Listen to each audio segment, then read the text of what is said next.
Hello everybody, Derek coming to you week 3 here of the business of multimedia, and I just wanted to talk about a couple of my key points with a look at the creative industry today in that worksheet that you were assigned. Hopefully you found that as a good form of kind of research to look into that industry, and that was a reasonable assignment that you see some value in.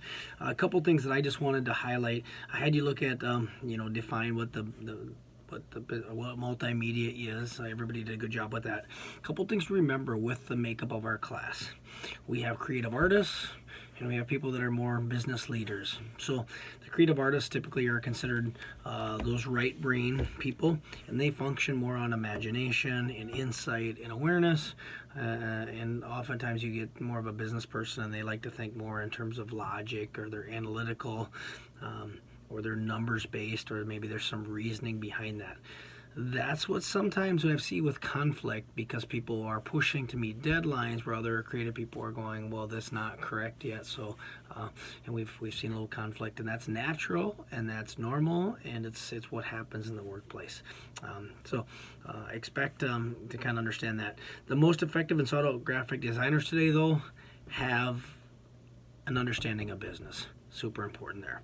The industry, you looked at a little bit of the number of firms and the dollar amount, $15 billion revenue industry.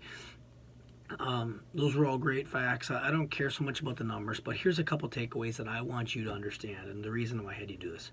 The multimedia and design industry is much different than those in other things of like household supplies, automotive, movie production. This particular industry in the U.S. is highly fragmented. The 50 largest multimedia and design companies account for less than 15% of the entire revenue. The 50 largest only have 15% of the revenue in the industry. That's pretty interesting. That means the small guy can win. A couple other stats I found. It's also estimated that more than 25% of the revenue in graphic design goes to self-employed businesses. According to Hoover's, most graphic design firms only have one location. So most only have, or 25% have one location.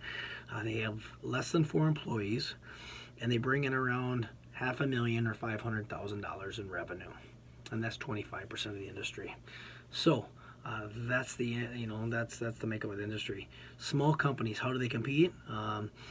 They do things more quickly. They adopt new trends, and they specialize themselves. That's why this industry is fragmented, and the reason they're so profitable is because they're accurate on bidding their jobs, they're timely in their delivery, and they have a steady volume of work. There's a lot of people that need your help, so just something there. Compensation, I had you look at a little bit at compensation. Some of the numbers seem a little inflated, certainly when it comes to those marketing managers. There's people in the metro areas that are making that kind of money, but here's what I want you to know. Starting salaries in a design field usually are not very high. Starting salaries as an entry-level marketing person or as a salesperson are not very high. However, those with talent, exceptional work ethic, and perhaps the ability to communicate well with clients certainly ramp up those earnings very quickly, and there's some nice salaries to be made in this industry.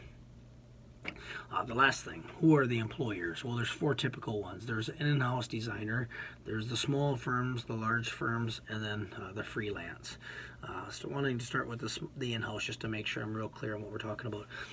Those are people that are employers or employees. The employers hire you, and all creative work would be produced within the art, the marketing, and the advertising by paid employees for that organization. So the client is your employer, if you will. That's in-house. Small firms, which dominate the design landscape, typically serve as more of a consulting business. You help others, solve their problems. They're fast-paced. They're highly collaborative. The downfalls are they usually lack benefits. Usually there's no room for promotions. Of course, we know what some of the larger firms, what they're made up of. They deal with the largest brands, the Pepsis, the Toyotas, the Mercedes, Benz. Those are the clients that the large firms generally have. And lastly is the freelance, and that's working independently on different projects at different times rather than being permanently employed by one company. And there's a lot of advantages there. You are your own business. There's some you work most often remotely. The downfall is no clients, no money.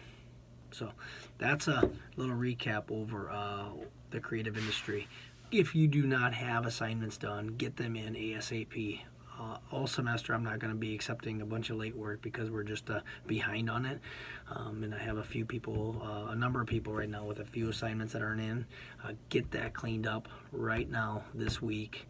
And let's get off on the right foot. Have a great day.